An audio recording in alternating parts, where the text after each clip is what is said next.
whether it's filled sooner or later, is dependent a great deal on actions that occur here, that occur at the special use permit process, or things that happened before IDEM. But I mentioned to you before some of the economic impacts that this facility makes on your county. And I've asked that you go back and recall those. I'm not going to go through all of them. But the economic impact here is about $25 million a year. And the number of employees we have is about 60. And you recall the tax benefits I talked about, all of the monies that are spent in the county and what have you, altogether comes up to about $25 million. I would also ask you to recall the philanthropic endeavors that this company takes part in on an ongoing basis.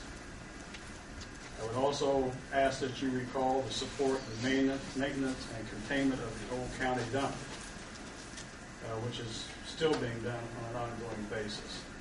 And finally, I would request that you recognize that part of the competitive pricing you have for waste disposal here is partially a result of the presence of this facility. And then I would ask that, as you did last time, Mr. Chairman, that I might be given an opportunity to respond to any comments that might be made. Thank you. First off, I want to remind everybody that this is not a petition to install a landfill. This is a petition to ask for a rezone from A1 to I2. I want to read a section here, section 1216 in our zoning handbook. I2 Heavy Industrial District intent.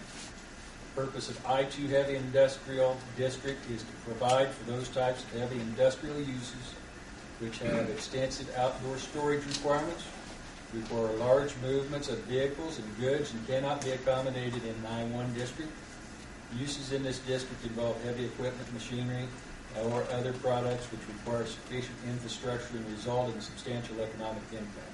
Uses in this district will generally utilize unrefined raw materials whose processes may potentially create noise, odor, dust, smoke, all hazardous materials or waste, or be delivered in large bulk transportation forms. Such districts will be organized to provide employment opportunities for regional and extra-regional labor markets. Districts will be located on lands with direct access to expressways or arterials, rail lines, and navigable waterways. Under Section D, any industrial use or operation that is not allowed in any other district under this ordinance. And that's where this request falls. 1216D. We'll take time for comments from the board as well as the audience. I'd ask everybody to be polite and to make your comments as thorough as possible in a few minutes.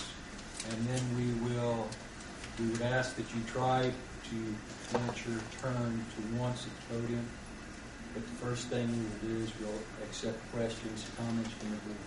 Are there any questions or comments from the board? I have one question. What's your life of the facility now as far as tonnage that you anticipate? Do you have a 10-year life, a 10-year life? I think about 15 to 18 years. Is that approximately correct? Yes. And of course, that depends upon the volumes and the fluctuations that come in for the total facility. And I assume that does that also include the use of the area where the support system area already is? No, I mean where we currently have support. 15 to 18 years, including that area. Yeah. So where we have our current support services, it includes that area. And that's, I don't want to make that clear before, but that's why we want the I-2 is for the support services to move it from where it is now into that new parcel, so that where we have support services now, that can be torn down and made into a landfill. Then you park trucks at the new site. Yes. the workshop and all that. Yes, sir. Any other questions from the board? Yeah, could you tell me, you're talking about the liner, and there's, 3 feet of clay there, and then it goes, about 50 feet to the bedrock? On average, That's clay too. That's clay. About how deep do they actually bury the trash? I mean, is it 20 feet, 30 feet before you get to that liner? What are we talking? About 20 feet. About 20 feet. 20 feet down? So 20 feet of compacted garbage or solid Yes. waste or whatever you want to call it. Yes. Down to that liner. So are you using HDPE plastic pipe in there? What kind of piping are you using? For the collection, leachate collection, that's probably the It's Schedule 80 PVC. PVC, Just PVC? a certain schedule of PVC. And do you regulate the checking of it? I mean, the government doesn't, the local doesn't. Do you? We collect and submit, and that's monitored by the state, I assume. Well, the facility does their own inspections, and then those inspections go into their records, and the state reviews those records. So you do your own inspections, so to speak. So That's part of the sort of audit. like the fox watching the canals. Yeah. Well, you got to remember that leachate also comes from the wastewater treatment plant, and there are regulations and controls there also. So when you say you monitor your leachate, you pull samples to see what the content of that leachate is? Is that- Yeah. Your question is specific to the wastewater, the leachate going to the wastewater Yes. plant.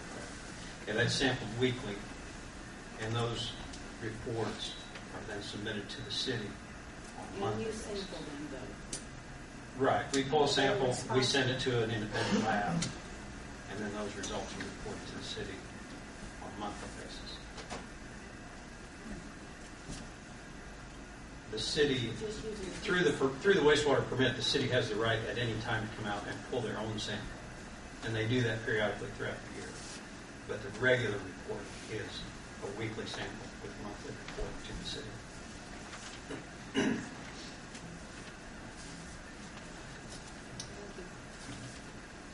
Anything else from the board?